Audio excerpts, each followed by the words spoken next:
Yeah, okay. I think it's still not readable. All right, we can start. So we have the broadcast going, and I can do some things here on the screen. So we will see how it works. Right. So I spent like 3 hours yesterday doing the stupid matrix thing with all your emails, and I thought it's just waste of time. So having some tool that manages that automatically would really help. And the tool doesn't need to be really kind of really complex. It's just a couple of things that need to kind of come together. For example, counting how many people, how many reviews a person does. With the matrix, it's really difficult because you have every time you have to go like one by one and check that person things. So yeah, pretty annoying. But I think it's all set. There are some small things that we still need to do. So one of the things is it's yeah. So we have Nikita doing a topic which doesn't have a lot of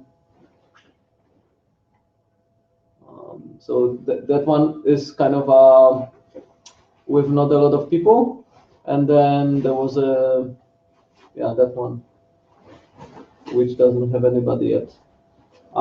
So because of that, I'm still waiting to kind of make sure everybody checks it and everybody and the remote students check it as well. I think most people are kind of checked it already, but if there are some missing, we kind of fill those in, and then what will happen is I will try to rebalance it so everybody has roughly the same number of people on the right column, right?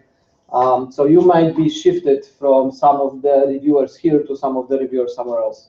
I think you don't mind that.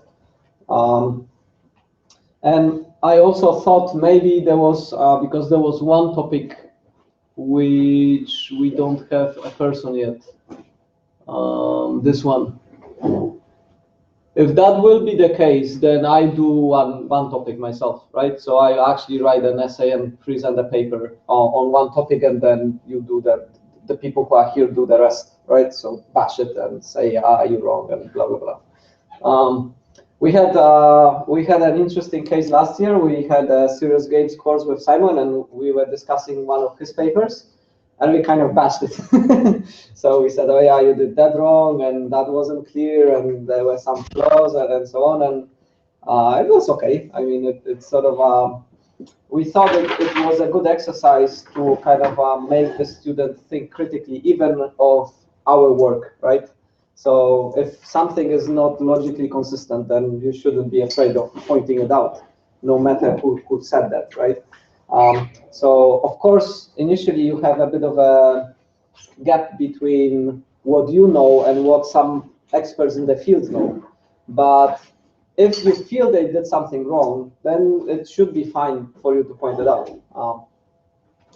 So yeah, we will see. We will see how it goes. So there is one empty topic which I think will remain empty, but we will see. And then some topics still don't have the paper and still don't have the right column filled up. So if that's the case, then yeah, I will kind of balance it. But make sure that you're on the list and you send me an article, and that article is listed here, and count yourself on the right-hand side. I think it's correct now, but yeah, please double check it. All right, so today we will discuss.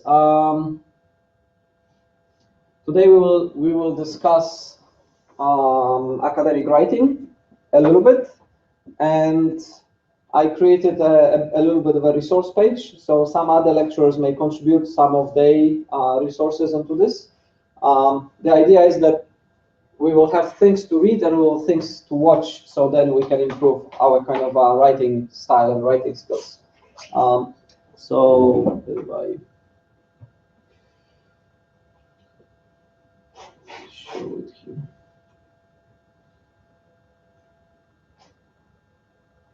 So I set up a simple Confluence page and put some of the things there. But before we do this, I thought in the serious games and in the mobile course, we sometimes like you to sort of yeah, give us an update of what's up with the field or what's the latest news happening. So there was nothing really big happening in the mobile over the since yesterday, since we had the last lecture. But there was one news item which I thought was interesting, so I wanted to share it with you.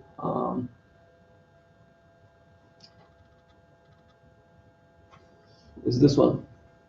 So there is a company in US which just launched their service, and they are using computing algorithms to do investing and trading. So normally with the financial sector, there is, of course, they use a lot of models and they use a lot of predictive modeling and algorithms to help them make decisions, but usually it's the human making the final decision to trade, right? So the software suggests, oh yeah, we should trade at a certain price, and then the humans kind of trigger certain actions. But in this case, what's interesting is that they fully automated. So they basically said, if the company ceases to have any humans, right, that company will continue to operate, will continue to trade, because everything is automated. There is no human needed to do the actual trading. So that is interesting, and it kind of poses some interesting questions.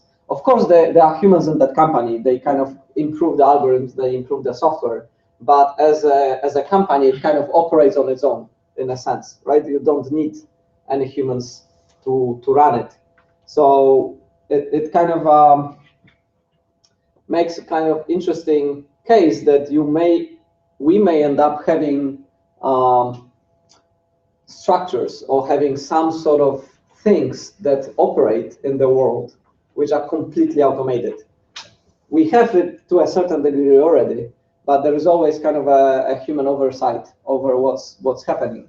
But if you push it further, you may envision that we have some sort of networks. We have kind of networks of mobile devices or mixture of mobile devices with backend servers, which operate on things in such a way that no human needs to do anything, right? So related to this is the concept of Ethereum network. Have you heard about this one? It's so there are two blockchain technologies which are widespread in the world currently. One is called Bitcoin, which is the one you probably heard of, and the other one is called Ethereum, which is slightly different, because what these guys envisioned is that instead of just trading tokens, kind of a digital tokens between parties in a peer-to-peer system, you can basically trade anything you want and do Turing-complete computations on the nodes, right? So you can have a distributed peer-to-peer system which can launch certain algorithms and certain contracts that run autonomously. It's sort of like a cloud which nobody owns, right? So imagine that it's a Google Cloud service or Azure, which is not owned by anybody. It's just the resources people put in. So the mining is kind of, you put your computing power into it and you become part of it. And because you're part of it, you're earning some profit, some money, because you're kind of contributing some of the computational resources to it. But then anybody can launch a service or an application which runs kind of in a distributed fashion, right? So you can run anything there and nobody owns it, because it just runs on this distributed sort of a web system. So if you combine this announcement with this technology, suddenly you can think of things that can sort of operate autonomously. You can start something and launch it, and then it will modify itself and continue to operate without any human controlling it anymore, right? It can earn money, it can do things kind of fully autonomously. So it kind of makes it really interesting to see where it all heads, where it's all heading, and what's the what we are opening up at the moment. So it used to be that we had those sci-fi visions of robots taking over and so on, and we kind of on the edge of actually being able to technologically do that in software. We can do things in software that can continually evolve and continually do things autonomously without us being in the loop. So I thought this kind of announcement of the fully automated AI-driven financial institution and the concept of the distributed computing network, which is not owned by anybody and cannot be shut down. Because what's interesting here is also that you can launch services which are illegal. You can open up, a drug trading site, right? And it's really difficult to shut down because it works in kind of a BitTorrent fashion. So you can keep tracking the nodes which are participating, but nobody is actually, I don't know what I run on my node. I'm part of this big cloud resource, and everything is encrypted, and I'm just part of it. So it's technically very difficult to shut it down. So one question about this one.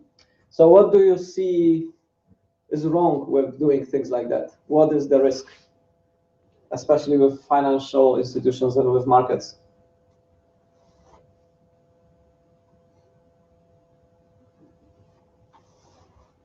Almost impossible to say what's going to happen from one day to another. Yep. So it's impossible. They kind of say,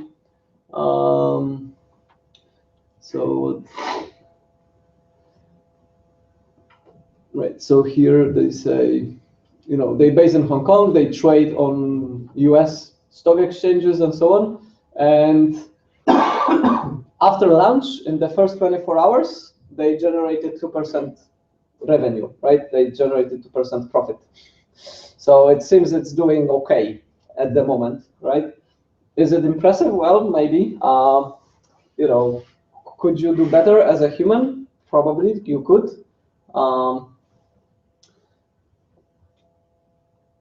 So one risk is you actually cannot predict how well it will operate, and you don't know what happens day after day for them, right?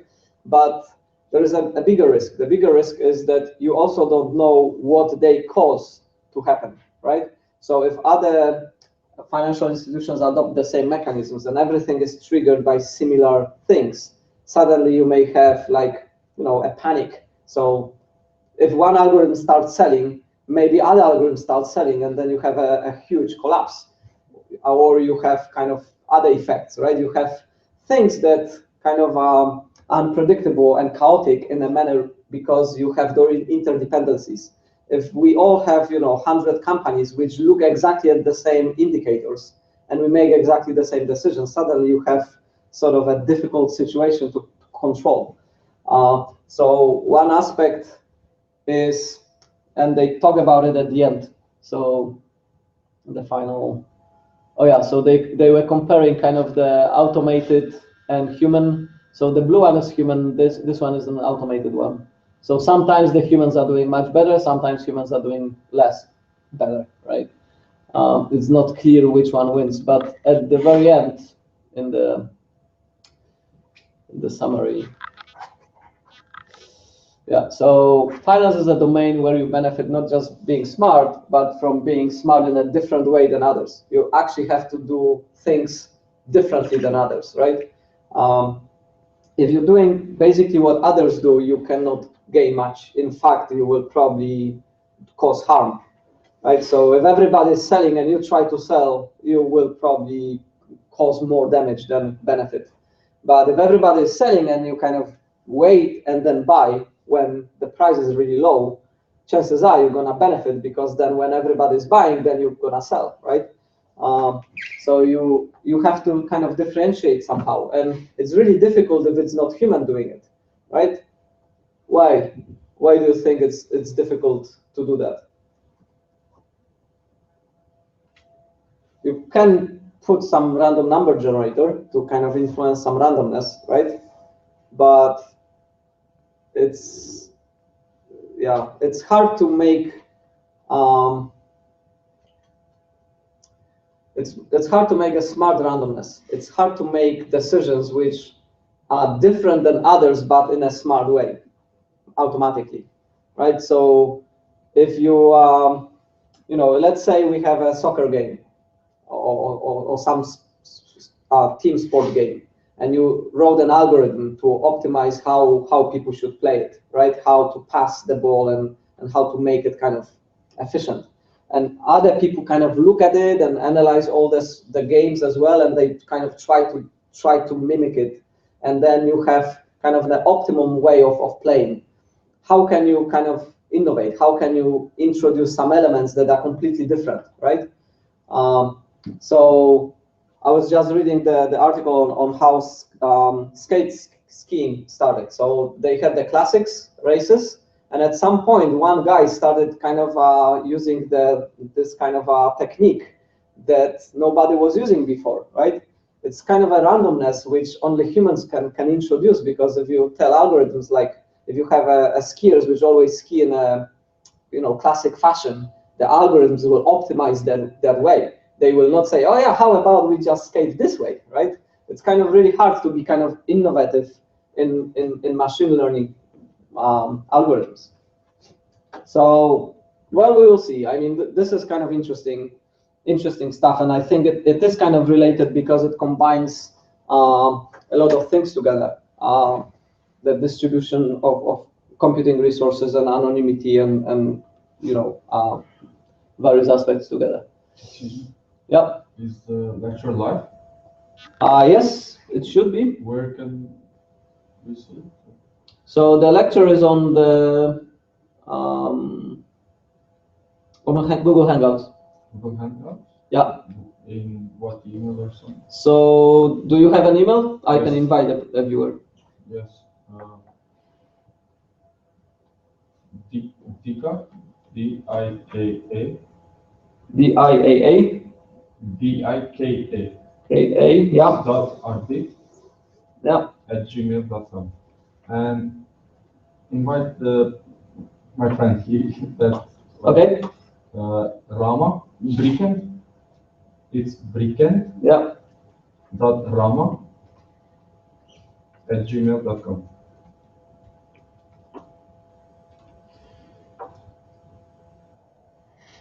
Yes.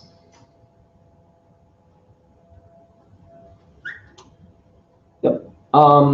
I can add them also to the team. So every time I'm starting, I'm announcing it to a team of people. So I can add those two email addresses there as well at the end of the lecture. So hopefully they will got the notification. They should get the invite via email now. Yeah. If they check the GTL channel, they should be, because it's open, they should see the invite as well. So if they go to plus.gmail.com and search for GTL, then we have like a GTL account, and I'm doing it from the GTL account. Yeah. So they can follow the account, and then they will see all the notifications as well. Thanks. Right. Okay. So much about the finance and so much about the news. Any other news you've heard recently which were kind of interesting you want to share? Yeah, another news I was kind of puzzled is, do you know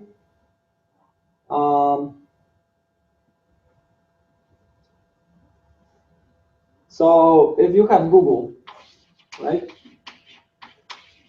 and you have Apple,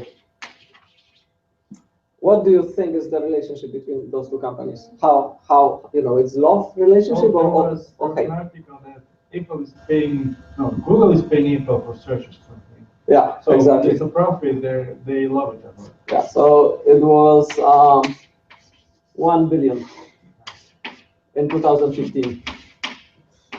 Google paid Apple $1 billion for including the Google search in the iOS, right? Otherwise, Apple would say no, no Google search. So they paid this much. That's kind of a staggering sum. But there was another news.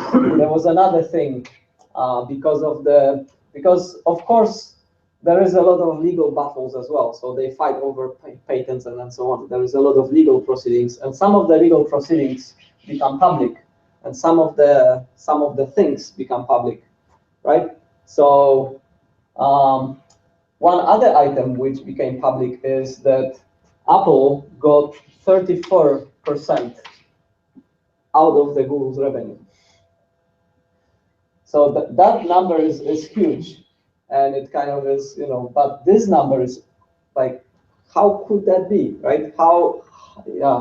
So there is a very tight relationship, and the people who were kind of commenting on it were saying that, Tim Cook was saying that Apple is different. It's a different company because they don't make money on people's data, whereas Google is evil because they do. But they kind of get a lot of money from Google. So yeah, it's sort of it's puzzling how it works and how complicated those relationships are. I just lost focus on the. So sometimes the camera autofocuses and then doesn't refocuses back. Yeah, so I think there is a lot going on behind the scenes which we don't see, and there is a lot of power kind of struggle between those two companies, but they kind of try to make the most of it, right? So they go into agreements and they check what's valuable, and for Google it is really valuable to maintain Apple's position and even finance it to a huge degree. It was the same before between Apple and Microsoft. So Microsoft was one of the stakeholders and big kind of supporters of Apple when they seemed to be competing. And also there were some deals of supporting, Microsoft Office on Apple and so on. So it's, yeah, that news item was also kind of interesting. All right. So essay writing. I would like to do 3 things. So one thing I would like to start with is you've been given a task, let's say write an essay. You have vague idea how to do it, but not exactly. So what is your next step? So let's say I give you a different task. I tell you, well, I would like you to, I don't know, run around Miosa in a single go. How would you do it? What would you do first?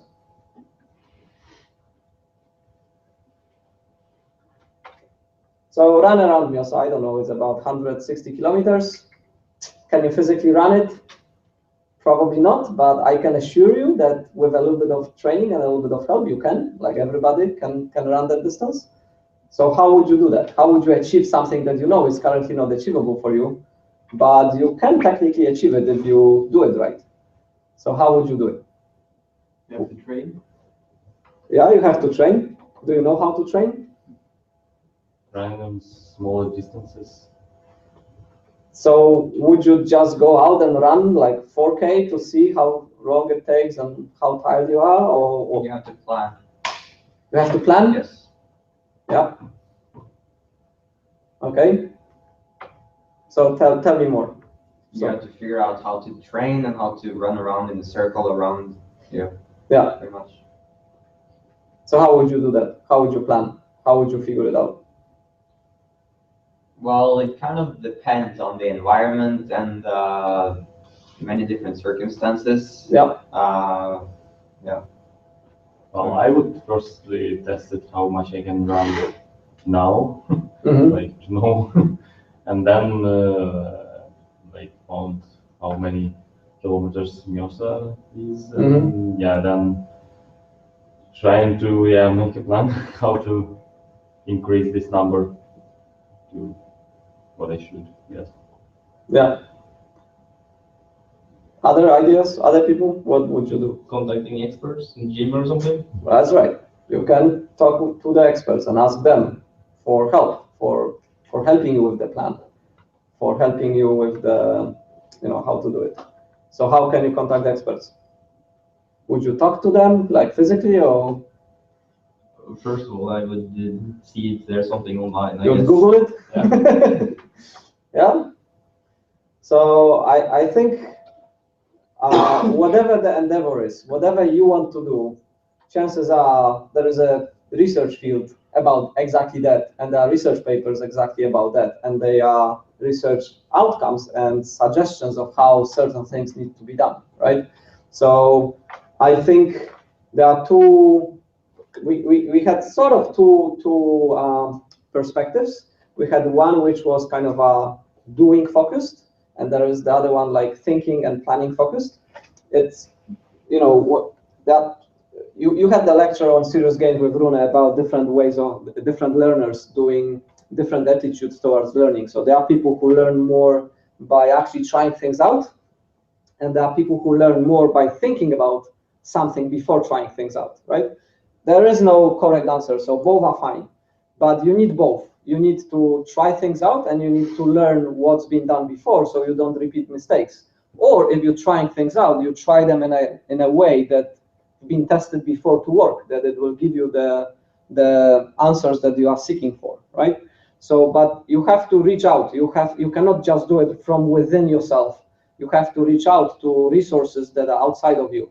You can think about it, but you still need to contact experts. You need to read papers, you need to talk to experts, or you need to listen to an expert lecture, and then you will learn more. You will learn what is possible and what's not possible, and what are the risks, and how to do it properly, right?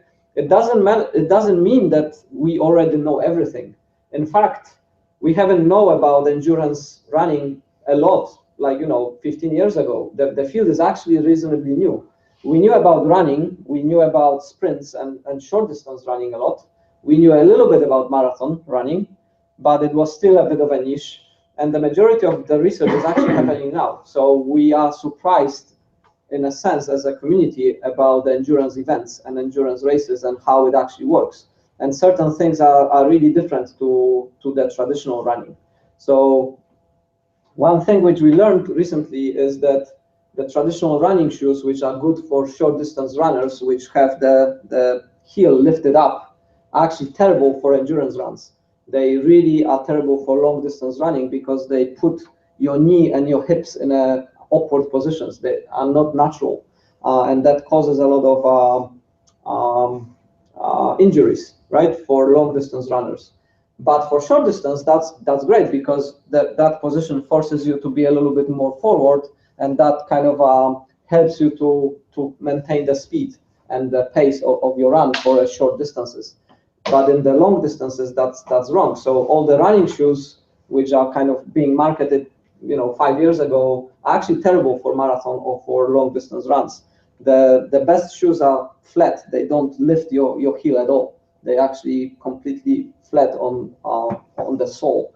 But if you've been running a little bit, and if you've been running with the running shoes, suddenly running with the completely flat shoes, it feels weird and feels different, and you have to develop some of the foot muscles. And we didn't know that like 15 years ago. We know it now, but it's kind of catching up. But you can learn about it by reading, right? So here is the same. I mean, you have to write papers. You've written essays, you've written reports, and you've done your bachelor thesis. So you have experience of how to write. But do you feel you are a confident writer? Do you feel you can easily sit and write and produce, written materials? Who feels that? I don't feel that neither. I think it's such a complex skill that you kind of learn that skill, over your life, basically. Is that skill important? Who thinks that skill is important? Right? So that's good, because it is very important. It's surprisingly important. So there was a research done in England, and they did research on higher education graduates, and they said that majority of the work that higher education graduates do is actually writing, in a form of reports, in a form of guidance, in a form of policies, and so on and so forth. So there is a lot of things that the kind of actual outcome is in a written form, and that is substantial. They say up to 80% in some professions are spent on actually writing prose. Nothing else. 80% of the time on the job is about writing. So that's huge. So why do we write? What are the reasons why we write things? We have homeworks and we have assignments, but what are the other reasons? Communication. Communication, yeah. Exchanging of the idea or conveying an idea, right? What are the other ways of you conveying your idea to others? What else can you do? Speak. You can speak, yeah. What else? Draw. Yeah.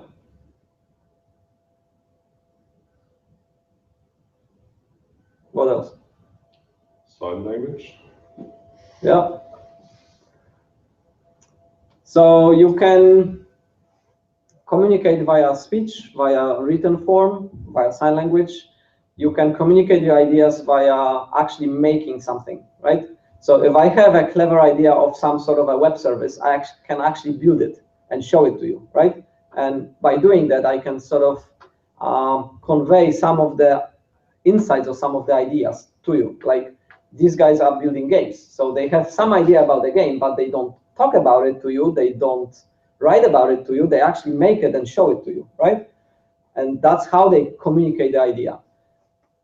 Which one has sort of a more generalized and more influential outcome? What do you think? Written form, probably. More generalized. So it's actually hard to judge, but on average, for average ideas, written form has more reach. It kind of reaches more people and it generates more follow-up ideas, right? So if we think of certain art pieces, like certain movies or certain games or certain music pieces, right? If they have a huge impact, people kind of continue using them or continue watching them or continue playing them after many generations. And we read books, done by authors, hundreds of years ago, because they convey certain things in a way that it resonates and it kind of maintains its validity. But it's kind of hard. Most of the things that we read and most of the things that we convey are kind of not in a specific way, in a kind of a product way, but more description of the idea itself, more in a kind of essay format or report format. And that's how you can get the most. It used to be that was the only way you can actually reach the big audience, right? How can you reach a big audience now? What else can you do if you have an idea and you want to reach a big audience? You can write about it and publish a paper about it, but what else can you do? Publish on the blog. You can publish on the blog, but it's also kind of a written form. But you can do a video, right? And you can reach a huge audience by making a video, right?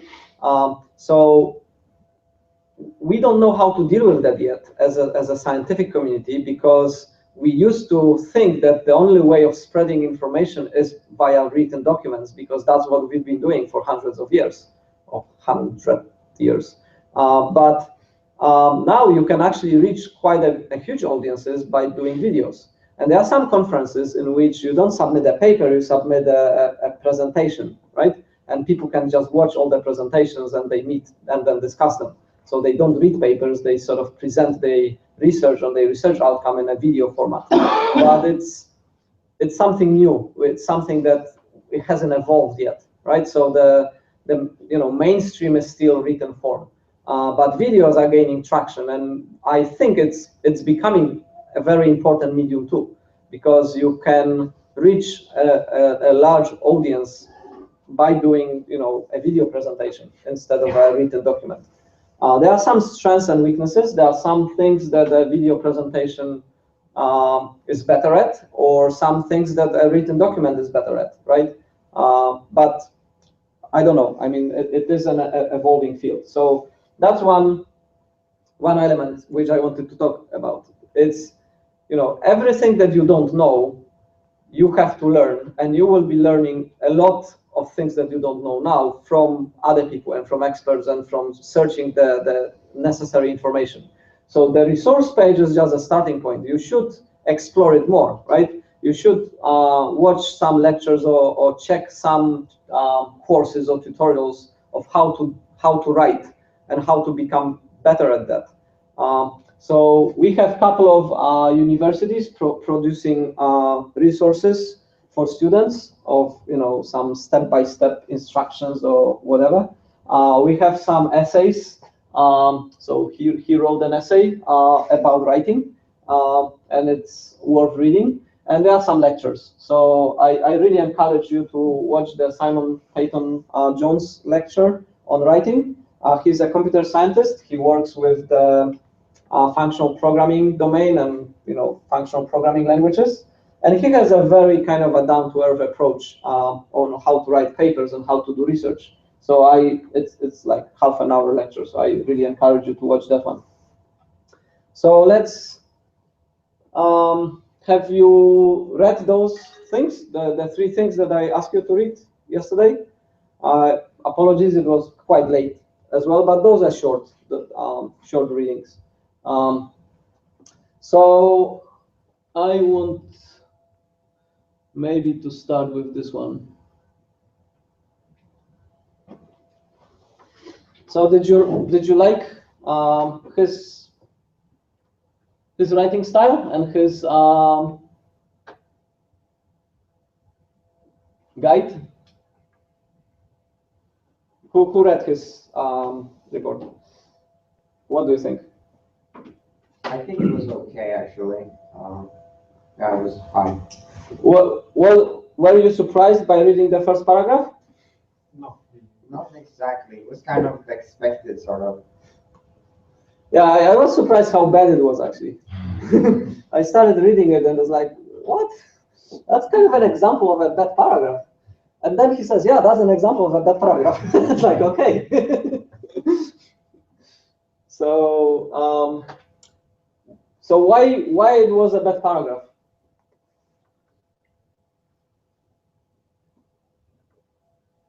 Why it felt kind of Too personal, probably. If we count it as an introduction, then he says in the introduction you are supposed to introduce the reader to what the question is and what you write about, and here he's kind of talking about something general, so he's like, you're not supposed to do that. That's right. Yeah, exactly. So all the other materials that you read, they show you how to do it, and they show you what are the steps of doing it. But in this one, he shows you an example of what not to do, right? And what is kind of what you're trying to improve, and pitfalls that you're falling into sometimes when just producing your own essays. And I really like that. And Simon Jones also talks about it, that early on you need to give examples. You need to kind of tell the reader what you're talking about, because if you don't do that, then it's really hard to convey what you want, to discuss, really.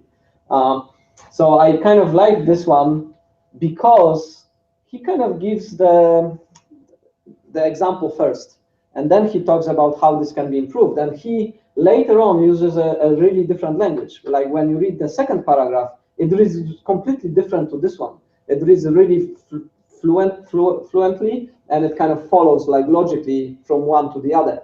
That one is kind of very chaotic. It jumps from place to place, and it's very personal, and it's kind of not really factual. It's sort of like speculative, right? So he makes a lot of claims without really providing any justification or evidence. He kind of appeals to common sense, but it's like it's wrong. You're not supposed to sort of say things like that, and it's unconvincing, right? Even though on some level you may agree that what that sounds like is kind of correct, but the style was really bad. you can say the same thing using kind of a much better style. And then he talks about, you know, what to pay attention to, how to improve it. Right, so did you read more than one thing? Did you read his stuff and the other guides as well? I saw the YouTube video. Yeah. So what is the common elements that kind of reappear in with different people?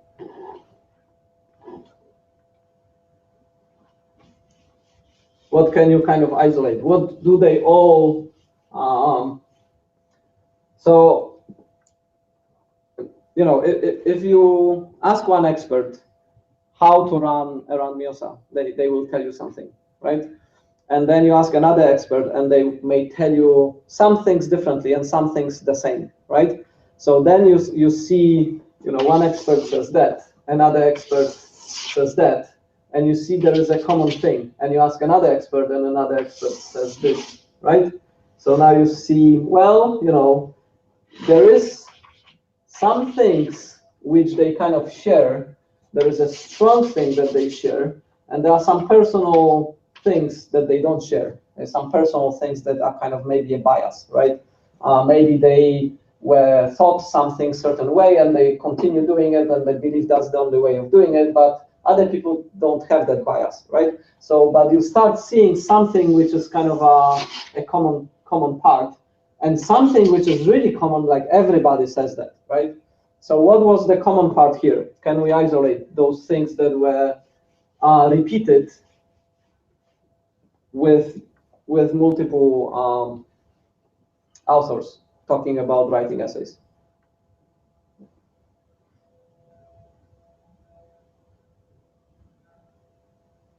I guess answering question is one. Yep. So, question and the answer. So, having a clearly defined purpose of why we're writing that piece, right? So, having a question that needs an answer. That was the one which was common.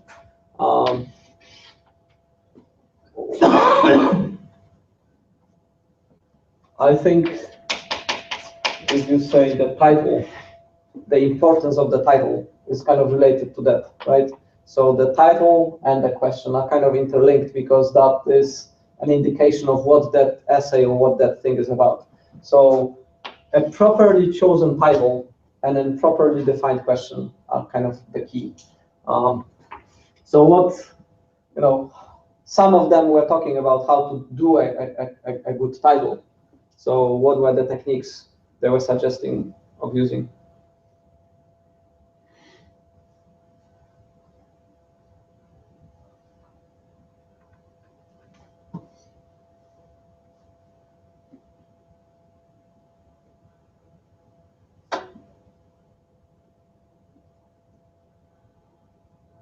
So they were saying, for example, that you have to open up a little bit. So it's a good idea to brainstorm and to write on a piece of paper all words that come to your mind when you're thinking about that topic, right? Just make a big mix-up of all the words that come to your mind. Sort of open up yourself. And then try to put those words together to form the kind of the main, you know, question or the main idea in a sort of a short fashion.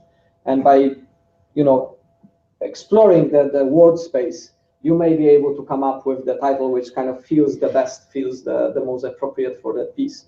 So the title and the question are kind of interlinked, and they're kind of important because that's the first thing that any reader sees, right? And you have to think it through, but you should not constrain yourself initially. You should sort of open up, so you can, you know, brainstorm with other people about different words, and they may suggest a word which fits perfectly into your title, which you haven't thought of before. Okay, so what's next? So let's say you have identified the question and you have got the title right. So what there were other things that they were in common? Presenting the work. Yeah. Can you tell me more? Discussion maybe? So Structure. Introduction, main, and discussion. yeah, so structure in a form of, they were talking, sometimes they talk about 3 parts structure, sometimes they sort of make it a bit more complicated, but you know, 3 parts is the easiest or the most compact. So the first is some sort of introduction, some sort of presentation, some sort of background, some sort of elaboration of what it is all about, right? So that's what the first part is. Then you have the main part, the discussion, the actual argumentation, the body of the work. And then you have the third part, which is kind of a concluding, which is kind of referring back a little bit to what you set up the stage for, and also referring a little bit to the question and to the title. So you kind of wrap it up with the concluding things that sort of summarizes. And sometimes you do repeat some of the stuff that you set yourself up for discussing, right? So you may say, I'm gonna discuss why this is better than that, and here you kind of repeat that this is better than that because of the argumentation that you did in the middle. So that doesn't introduce anything new. By that time, everything should be already known to the reader, but it sort of wraps it up. So should you wait to tell what the outcome of the question is to number 3? No, you should sort of be upfront about it. You should sort of, you know, specify it early on, and then argue for it, and then just conclude it, right? So you don't wait to tell the reader what's the actual, you know, who killed. You kind of tell them early on, and here you just repeat it most of the time. So the structure, as I'm saying, there is a little bit more variability here. Some authors say, yeah, you have to be a little bit more organized in number 2. So they split number 2 into more than 1 part, but that's kind of the simplest structure, and that's what most of the essays will fall into anyway, even if you make the number 2 more complicated. Okay, so we have the question sorted, we have the title sorted, we have the structure organized. What else? What else do we need to pay attention for?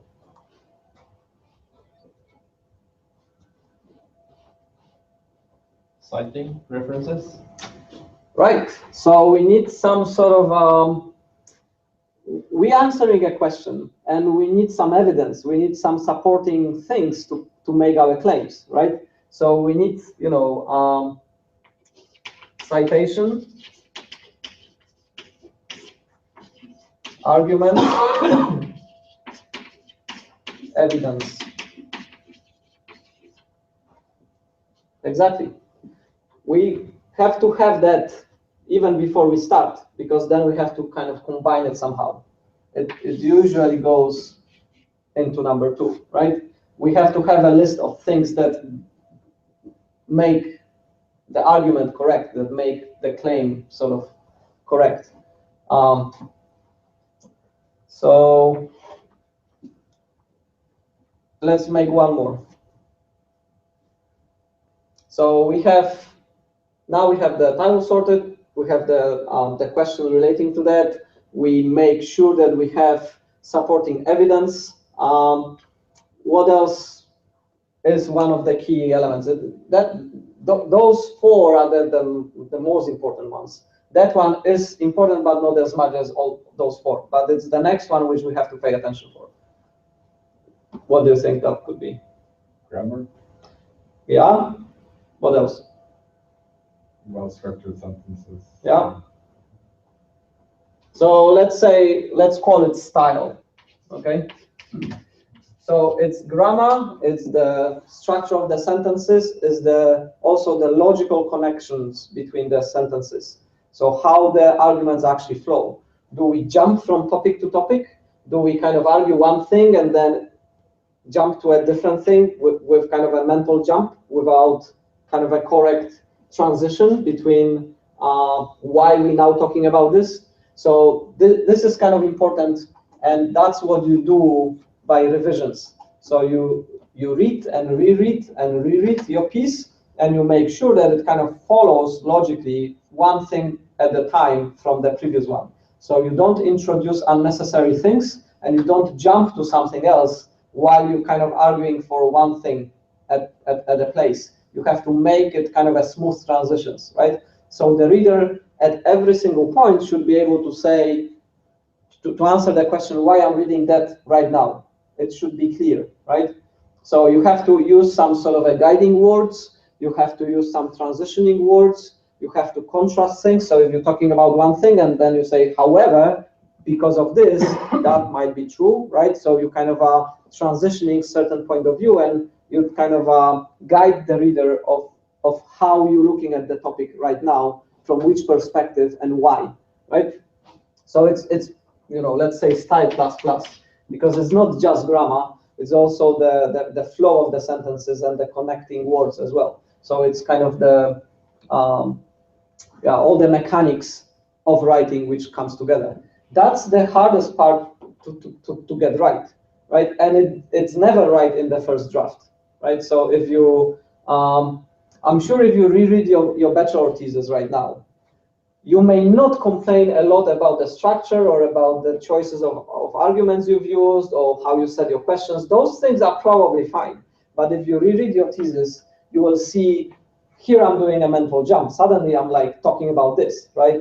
And you lack those transitions. And it's very natural to do that, because when you think about the topic in your head, you have all those transitions in your head, and you see them clearly in your head. And when you just write it down and you read it, you read it as yourself. You don't read it as an independent reader who doesn't see what you see in your head. And then those transitions are missing, those kind of the glue which kind of combines this idea with this idea. It's clear in your head that that's connected. But when you reread it after some time, you clearly see that it's not connected in your writing. It's you kind of need a sentence, or you need something to connect those things. So what happens is, you write one thing, another thing, another thing, another thing, and in your head you fill in the missing bits because it's obvious to you.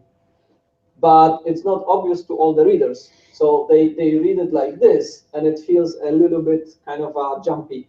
So you need kind of to overlap, or to kind of put some transitioning things between. So then it kind of reads really smoothly, right? And in good essays, they never jump to a different thing unexpectedly. They sort of guide you, and you say, now I know why I'm reading this, because they need this to prove something, whatever, right? They kind of connect things in a fashion that it's never unexpected. Because sometimes we do this, like we say something, and then we say something, and then we say something, and then we say, oh, and those three things kind of put, then it kind of makes sense after a while, right? But it's sort of, especially if those three things are longish, at some point the reader asks, why I'm reading this? I don't see where it is going, right? And that's the problem. All right, so let's have a short break, and then, so we covered why we're doing research. Well, we're doing research for things that we don't know about. So then we're starting at better starting point, right? If you didn't read about long distance running and you just attempted to run around Miosa, you probably would kill yourself, right? If you do a little bit of reading, and if you do a little bit of preparation, you will probably hurt yourself and be in pain a lot, but you will be safer, right? And then if you do a lot of reading and a lot of talking to experts, you can probably prepare yourself and conquer the task, right? So we covered that. We covered the main elements which are kind of common among the resources that talk about writing. It's, those are just basics, right? So it's sort of easier said than done, like how to do the correct question, how to glue things correctly, how to pick appropriate argumentations and so on. Those are all really difficult things. How to do your introduction, like how to do the background, right? It's not trivial to kind of introduce a topic or introduce a question nicely. So all of that kind of have a certain depth, and you have to dig deeper of how to do that. And we have a couple of, that's why we have more than, there is, where is my mouse here? There is more resources than just one, because if it was simple, you could just read one thing and learn it and it would be done, but it's not that simple. You can, this is a kind of a interesting set of, it's an online course, but it's kind of cut into a very tiny pieces. So I just used one of the videos from the series because it's very annoying. They always put the intro and the ending around the videos. But that one is kind of interesting, so we can watch it after the break. It's like 3 minutes, but it introduces some of the words and some of the things that you kind of need to pay attention to. And then you have more meta things that you need to take into account. So sometimes you want to convey something that in a way that is not judged by the reader. So to give you an example, I was reading a blog post, which was kind of interesting, but it started with a fat paragraph talking about the credentials of the author, that he was a developer here and there, and he did all those projects, and he's very knowledgeable, and blah, blah, blah, right? And it may work for majority of people, maybe, I don't know, but when I'm reading something like that, I immediately see, well, he's using the, the arguments based on authority, the ethos kind of thing, and I'm very skeptical why he's doing that, like why he's not just logically convincing me that his idea is correct by bringing this kind of ethos argument, right? So it kind of sets me back in a sense. Instead of working in his favor, it kind of works against, because I can see a kind of a manipulation happening in his writing to introduce this kind of ethos element, right? So that's why I asked you to watch those two. Actually, I asked you to watch that one, but you can watch that one too. And sort of see some of the techniques that marketers or some authors use to kind of reinforce some of the messages that they want you to believe or they want you to take on board, which may not necessarily have a strong backing, right? So if someone wants to buy, someone wants you to buy running shoes, they will show you a world famous runners wearing the shoes, right? What is this? It's an argument based on ethos, which is authority, and pathos, emotions that you want to aspire, right? But it may not be right. It might be just kind of mechanisms for trying to cheat you, right, into buying something that is not actually good thing. So sometimes, yeah, when you're reading stuff, you also have to be kind of skeptical, and you have to be mindful of what those mechanisms are that other people use as well, right? And I think this is sort of the topic which we can discuss a little bit after the break, which is also relevant for your own writing. So I'll stop talking now, and let's have a 5-10 minutes break. So let's meet 25 past 11. I will get the stream going. They haven't joined, so I don't know.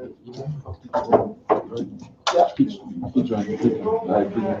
Okay, so let's do this. I will go to.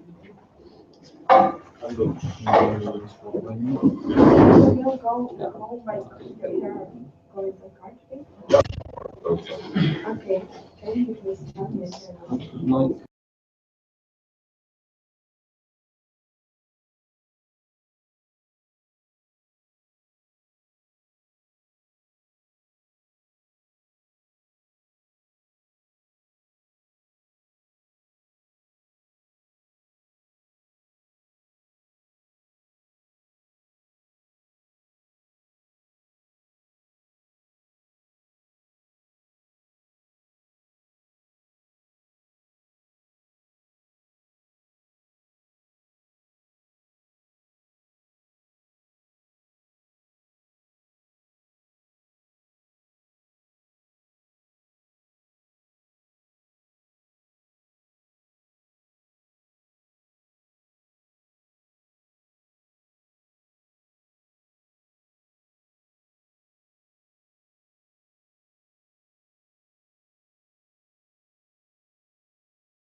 That's below. And Martin joined, so yeah, you guys can talk if you want to.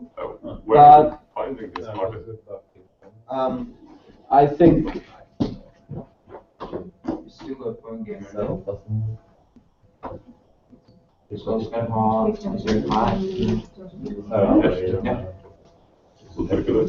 So I accept. Well, I got a notification saying that I had started here. That's pretty much it.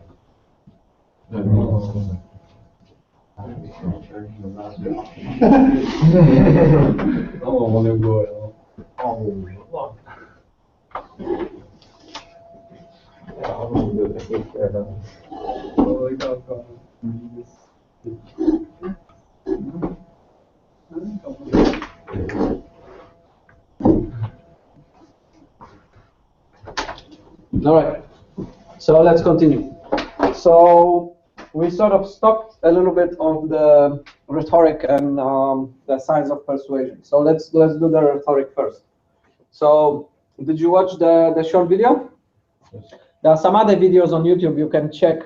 There is a lot of videos about Obama speeches being analyzed on when he's doing those different rhetorical arguments. There were some done about advertising. He uses some examples in advertising as well, so you can check it out. But the basic idea is that, you know, in ancient Greece, Aristotle kind of came up with those three main argumentation techniques, and we kind of really did better since then, right? We still sort of are falling into one of those three. So the one which is kind of interesting for scientists is the kind of the logic-based ones, right? So if something logically follows from something else, we pay attention to it because we believe that that's how you make progress in science, right? We don't really pay attention to those two almost at all, but, you know, if Darwin said something, must be true, right? So, you know, it's kind of, you know, or Einstein said something, right? We try not to pay attention to those two, but it kind of happens naturally as well, right? So you have a lot of quotes from Einstein, and people believe, yeah, he's so great, that must be true, right? Even though we have no evidence that it necessarily is true. So there is one which is kind of based on authority. So ethos, you kind of make an argument based on somebody's knowledge or somebody's authority or historical, you know, the sun was rising, you know, yesterday and the day before yesterday, therefore, you know, it will rise again, or whatever, something like this. So you make, it's mostly authority. So somebody said, like, he's a big star and he said something, therefore it's true, right? It's kind of a fallacy, but it's difficult to get out of this. The pathos one is based on emotions. So you invoke certain emotions in a person to achieve a certain certain effect.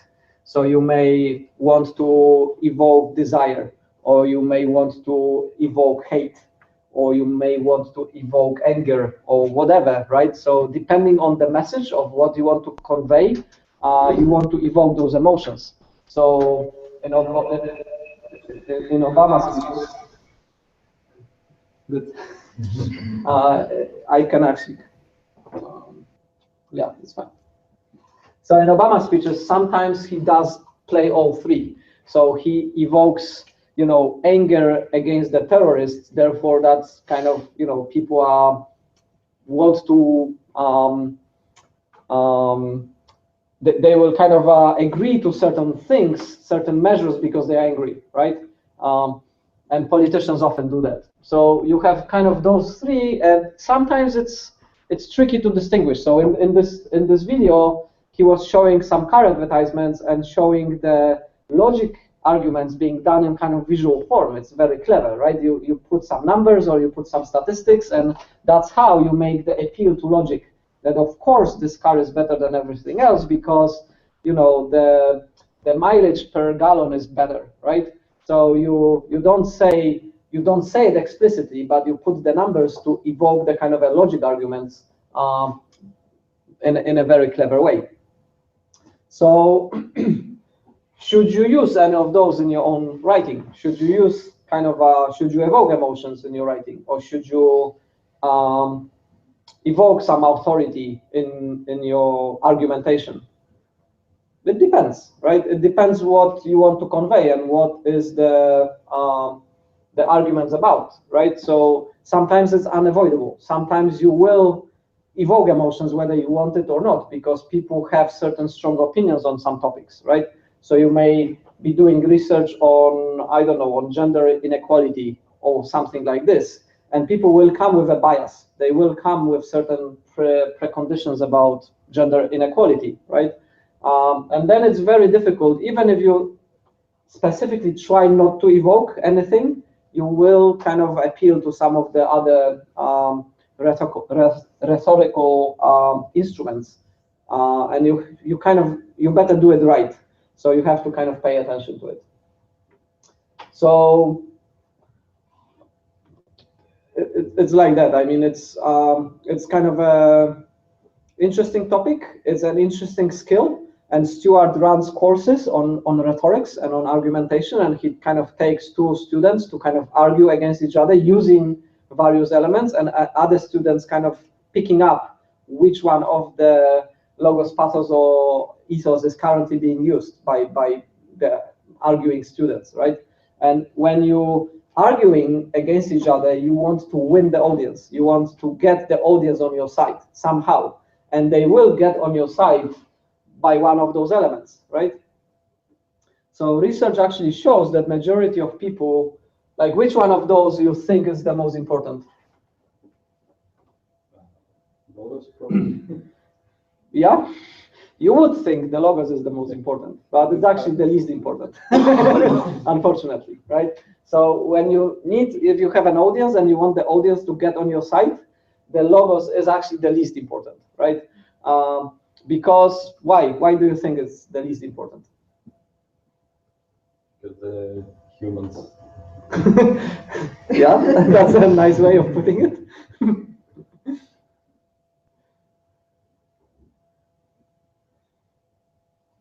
When people make immediately decision, like to be on the side of this person or not to be, they take into account more emotionals, and maybe if they will think about it later, then can take into account more logos, but not immediately. Exactly, that's a very good point. So the point is that in kind of a intermediate event, something which happens right now, the logical thinking takes time, whereas the emotional reactions don't. The emotional reactions happen instantaneously. So they are much faster you're much faster to react with anger than to reason why certain things are certain way. So in kind of a confrontational debates or in kind of meetings and so on, the emotional part is instantaneous and it's the dominant one. And you may change your mind. I mean, you may take a certain position in the meeting, and then a day later, you actually will be completely on the other side because you thought about it and you digested all the arguments and the logic kicks in, and you may change your mind. You may you may stop being angry and you may pay attention to the other side or whatever, right? But so in advertising and in kind of debates and so on, logic is kind of too slow. It just takes too long and too much work. And the other two are much faster and they are much more effective. So it just doesn't work. That if you pay attention to logic, you can kind of influence people directly. However, if people are reading a paper, right, it is a slow process. It is kind of a long, slow process that takes certain amount of time for the reader to digest. And then logic is important, right? Actually, for papers, logic is much more important than the other two. And as I'm saying, when people use the other two instead of logic, I became suspicious that they don't have enough logical evidence for something. in a paper, and then I feel the paper is weak. Whereas in the debates or in kind of a confrontational things, you do need to pay attention to the other two a lot, because those are the ones which are kind of a much stronger weapons. All right, did you watch that one? That one was a little bit longer, but that one was also very interesting because they were providing some. It was interesting on two levels. On one level, it is, would you like to read a paper about it, or did you enjoy watching the video about it? So if they talked about all of those findings in a paper, would you enjoy it more or enjoy it less than the video with the cartoon kind of drawings? Yeah, I think that form of presentation is much more engaging and much more easy to digest, right? But hypothetically, imagine that you have that video and you have a peer-reviewed paper. Which one feels to you more credible? Paper, because of the review and. Exactly. So we still have a bit of a bias, right? They didn't put any citations. They didn't put any references. You have to take for granted that the research they're referring to is actually true, right?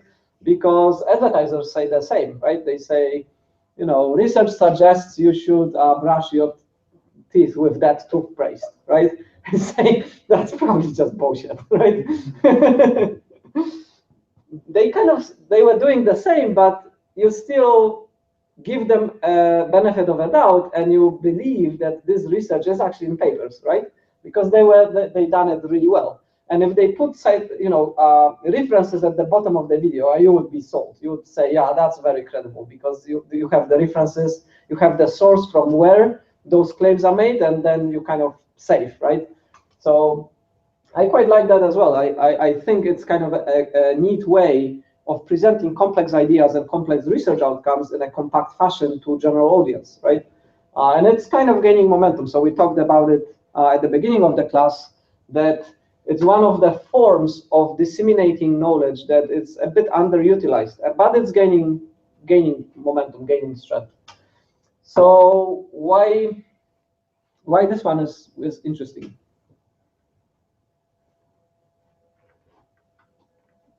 So what were the 6 elements they were talking about? I know one of them, it was consistency. Yeah. And the top comment in the YouTube was that for each section there was some different accents, some different people talking about each section, and they talk about consistency. Yeah, lack of consistency. Yeah. Authority one. Yeah. So the authority is basically, ethos, right? So the authority argument is the same as with the rhetorics, which is ethos. There was a liking something argument, which is basically the pathos, right? It's not exactly pathos because you not necessarily want people to like you when you're using pathos. You want evoke certain emotions. In most cases, some strong emotions, which is like hate or anger, right? Negative emotions are often much stronger than the positive ones and are easier to evoke, right?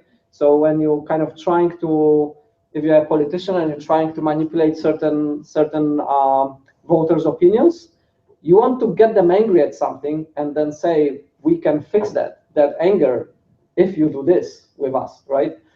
Instead of evoking kind of a nice feelings and saying, yeah, we can get you there, right? They kind of do the opposite. They often evoke hate or anger more than kind of a positive emotions because it's easier. So liking someone was one. Consistency, so we have 3. We have authority, consistency, and liking. Where the other 3? Reciprocity, scarcity, and consensus. Were you surprised with any of those examples they were giving?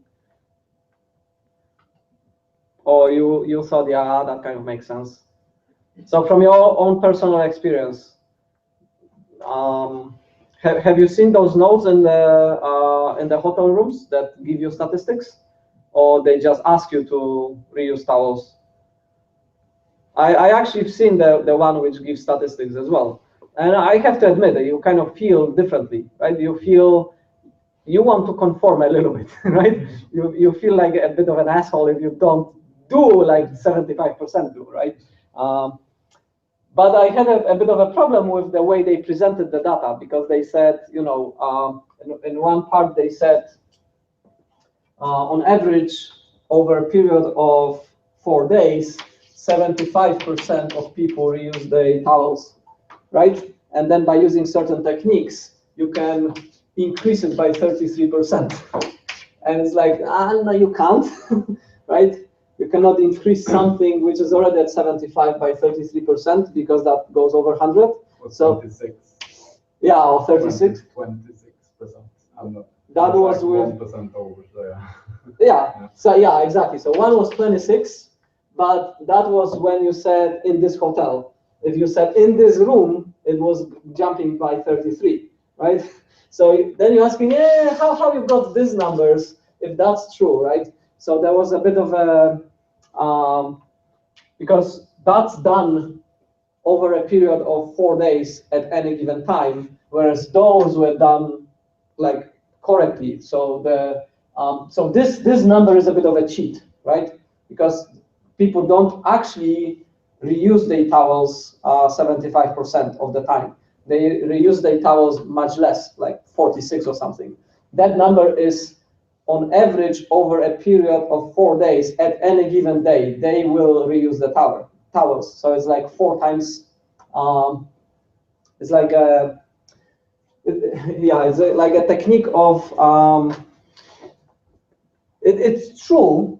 This number is true, but it's not what we think it is, right? So this number has a certain preconditions which have to be satisfied for this number to be true. Whereas the reuse of towels feels like it's just a simple concept. How many people reuse their towels? But that's not 75%, right? So there was a bit of a mismatch between what they were reporting here and what they were reporting as the increase of the effect which the technique had on the population. And to me, that feels very dishonest, right? The hotels will use this number, which is kind of a bit of a, I mean, it's not a lie, it is true, but it has a certain strings attached. It has certain preconditions, whereas the actual number is much lower, and then those numbers were on the actual number, but they never said the actual number. So therefore, you don't know what the actual number was, and this increase looks impressive, but you don't know what the real kind of values were, right? Because they never reported that in the talk.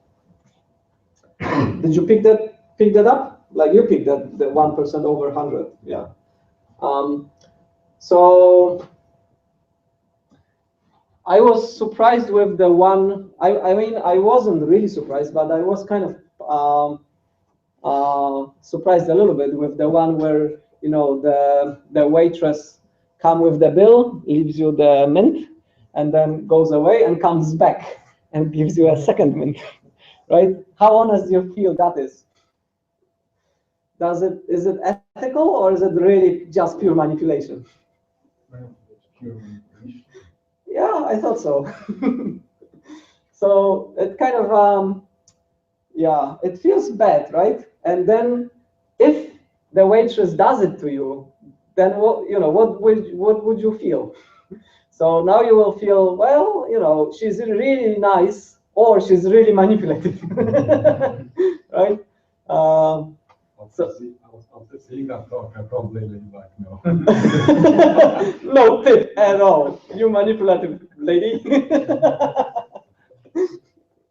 Yeah, so I feel some of those things are interesting because it's kind of like a feedback loop, right? So for unaware people, this mechanism may kind of work. You may feel, yeah, she's really nice or he's really nice, you know?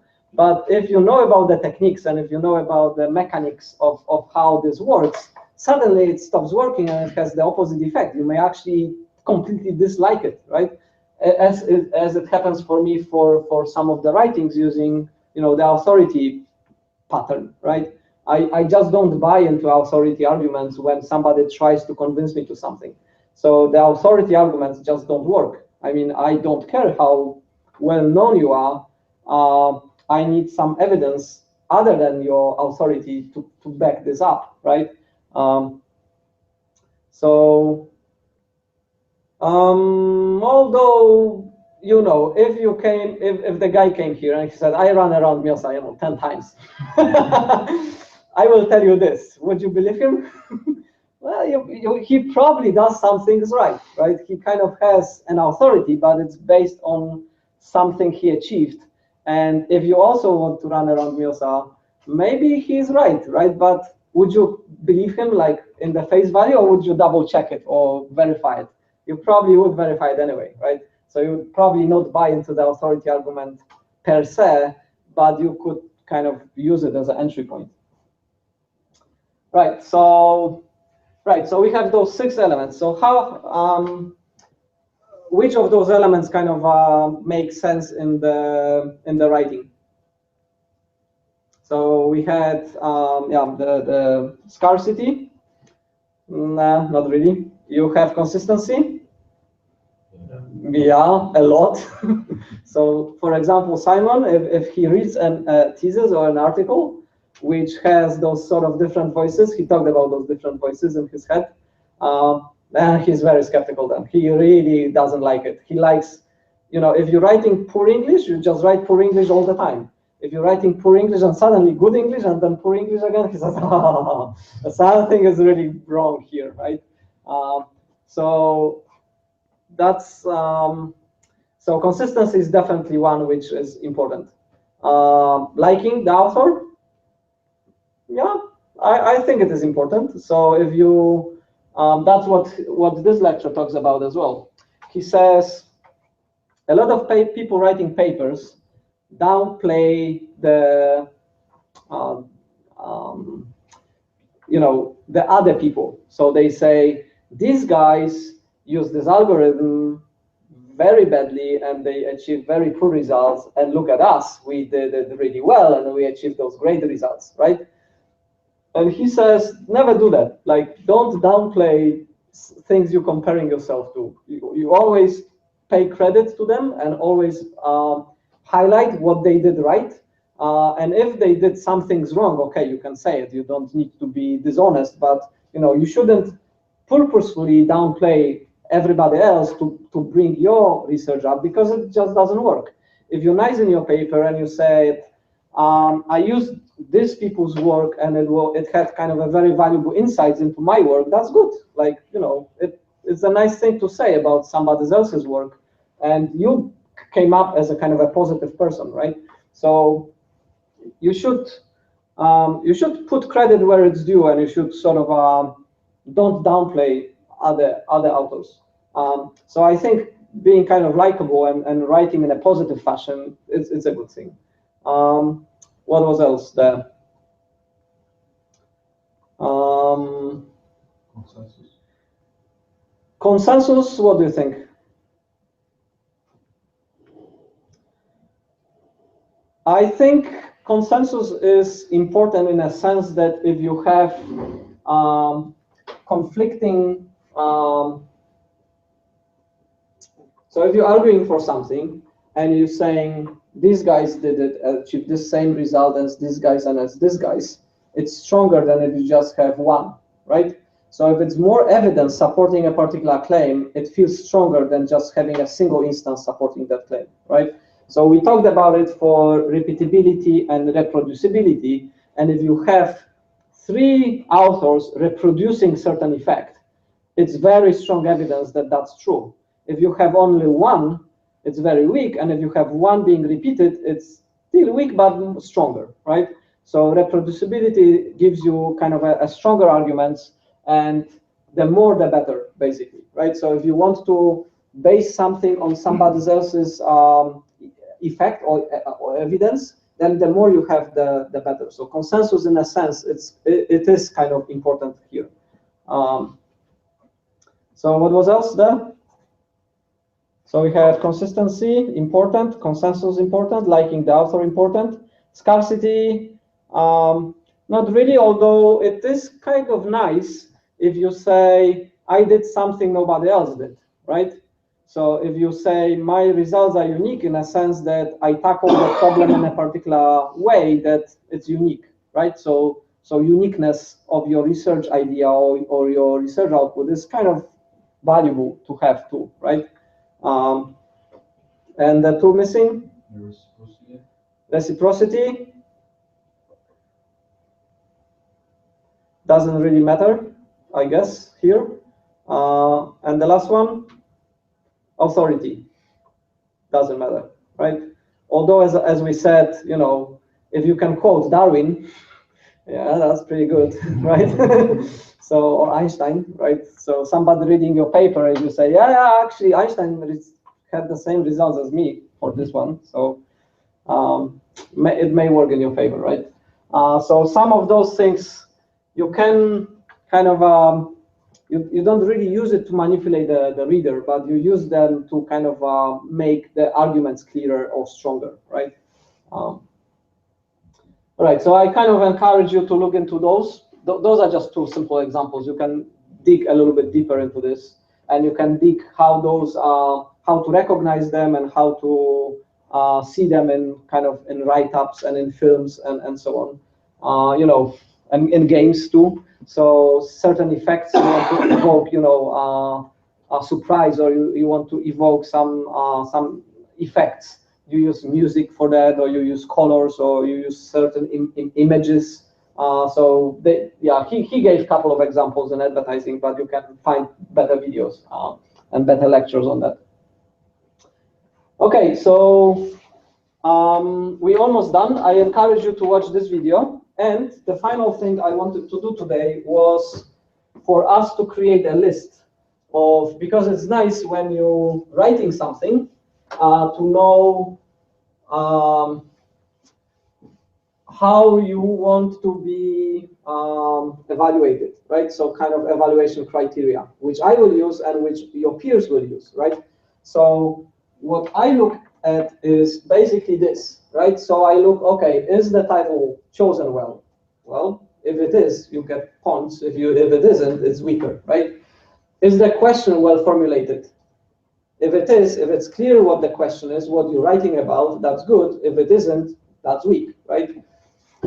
Did you follow a correct structure? Did you tell me the background? Did you make the arguments in the middle, and did you wrap it up? Or it's kind of chaotic? Well, if you do it right, you get bonus points, or points at all. If you did it not do right, you don't. Have you chosen your arguments correctly, right? Have you chosen the facts or the arguments for your claim well? And that counts for both. So for your essay, it's to support your question. For your review, to support your decision, right? Because if you say, I think this essay is very good, that's great, but you need to give me evidence. So you need to drag out some things from the essay to say why it was good. Or if you say, this essay is poorly structured, why? You have to tell me, right? So you have to use arguments or some evidence for making your claims in the review as well. And counter arguments the same. So if you say, yeah, this might be true, but, and then you provide some evidence for the contrary, for the counter arguments about the essay, right? So all the title and the question is not going to be important for the reviews and counter arguments. The title and the question are very important for the essay, but the structure and this point are important for everything. And same with the style, same as with the connecting words and the flow of the arguments, right? So I kind of, when I'm judging your reports or judging your essays or whatever, I'm kind of looking at that and looking at each of those elements. Which brings me to this one. So these guys.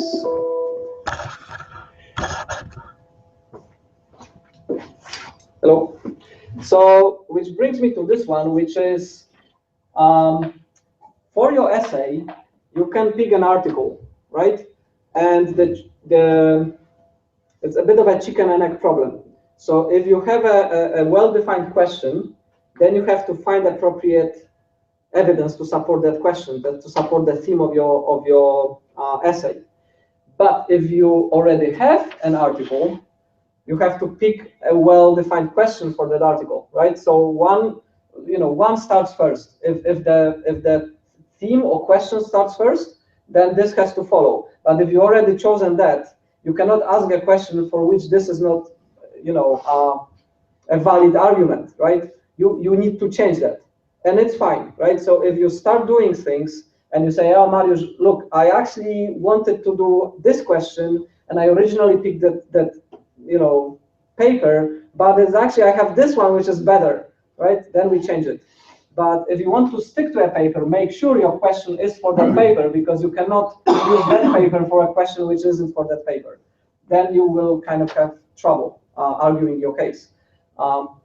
So make sure that those two match. And that's why this process was a little bit flexible, because I said, think about what you want to write about, and then tell me what paper you want everybody to read. I didn't tell you, use that paper and came up with the question, because sometimes it's better to come up with the question first than the paper second, right? For some topics, you have a lot of papers and you can formulate your question and pick a paper. For some topics, there is not a lot. You have to formulate the question for the paper that's there, right? But I want you to sort of be mindful that those two things come together. It's not like, one comes first, the second, and the other comes second, and you have to kind of do it right. So if you don't do it right, you will get punished, right? Because you have to make sure those two things match. So and I can help you by giving you a paper, right? For those of you who don't have a paper yet, I can say, yeah, use this paper. And for some of the students, I did that. I said, use this paper, and then you have to come up with the question. But if you have already a question in mind, you just need to do a bit of a paper search and find a paper for your question yourself, right? Okay, so that's me. What else can you add to this when you be doing reviews of other people's essays? What you will pay attention to when you'll be judging them and when you'll be marking them or reviewing them, which is not on that list yet. So as a reviewer, what would you pay attention to? Sorry.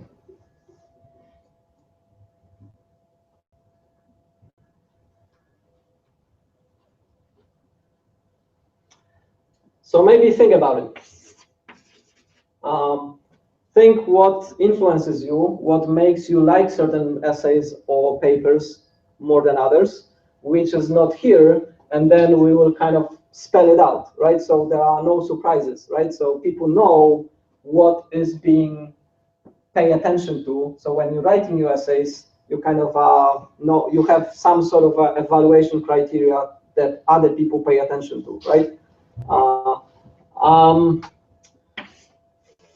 For myself, it's pretty much it. I mean, this one is a bit, this one is a little bit complicated in a sense that it's both grammar, spelling, and the, connecting sentences, and also a bit of a register. So we didn't talk about it, we ran out of time, but we should talk a little bit about the passive voice and active voice and how, how can you use it effectively. And it's not like I'm really religious about certain things, but there are certain ways of conveying messages, and this one talks about it. So she talks about, if you use an active voice, you actually engage readers more because they clearly know who is doing what on what, right? If you're using passive voice, most of the time, who is doing it is lost. You only have the object and what's being done on the object, but you don't necessarily hear or see who was doing it. Whereas with the active voice, it's more clearer and kind of more engaging in a sense, right? So this one is, yeah, it probably needs a little bit more explanations, but it's like, grammar, spelling, structure of sentences, connecting words, the use of active voice, and the kind of narration itself, right? So that they're kind of a little bit like, that's why we have ++, because it's a little bit more than a single thing. But that kind of covers it. As I said, if you use a lot of authority arguments, I will probably don't like it. So, pathos and ethos, it's fine if you use it, but it may not necessarily work in your favor unless you're doing it well to achieve certain effect, right? Then it's fine. But yeah, it is hard. It is hard to do it right in a written form. It's better in a discussion, but not in a written form. So if you think of other criteria that you pay attention to, you may say, I didn't like it because it was just too short, right? I don't know. Or maybe you don't like very long ones. Or maybe you don't like very long sentences, right? I had a student who was writing really, really long sentences. And it's actually quite hard to follow because it has a lot of stuff happening, right? And then it makes it's logical, it's fine, but it's sort of, yeah, it kind of falls a little bit under the style, right? Yeah. So think about it, and then we can discuss it in the next class and add it to the list. But this is sort of the 5 elements that are important, right? And you kind of need to pay attention when you're doing your essays for all 5. If you're doing reviews or counter arguments, the last 3, basically. And we can spend a little bit more time on dissecting what's in the middle, right? How you actually structure your arguments too. But yeah. Questions?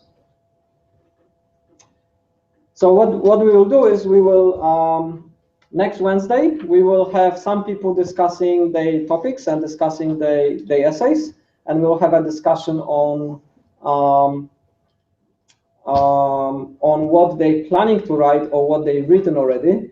It would be good if those people who want to talk email me or email the class. Can you email the class, or you can only email me? I think I will email you. Right, so email me, and then I will email everybody through Fronter, telling them who is going to talk, and then they can read the papers before the discussions, right? Because it will help if we know, for example, Jan Gregor is talking about monetization strategies and things like that, and we actually read what he was reading, so we can participate in the discussion. Otherwise, he cannot tell us everything. He will tell us his position, but we need to read a little bit about the papers he's basing stuff on. So there will be a little bit of reading to be done before the class for those people who want to talk. For mine, you have listed all 3 papers on the required list. Yeah. Do everybody have to read everything from it? So what is your suggestion? Should they read everything, or I thought? I think it's enough with just reading the blog to get the overview of it. Yeah. Can't, of course, read all of it. It's relevant, but it's a lot to read. Right. So I will annotate it. So I will say the blog post is the required reading, but those other 2 are optional. Yeah. So let's keep it like that. It's the same for everybody else. So if you feel I've listed 2 papers for some of you, and you feel people don't need to read both, they just need to read one, then tell me, and I will mark the other one as optional. Okay. Thank you very much. And for tomorrow, video games, we start from 10 or 8? Tomorrow we start at 10. That's what Simon was saying, and he said he has changed and booked the room for 10. Okay. Yeah.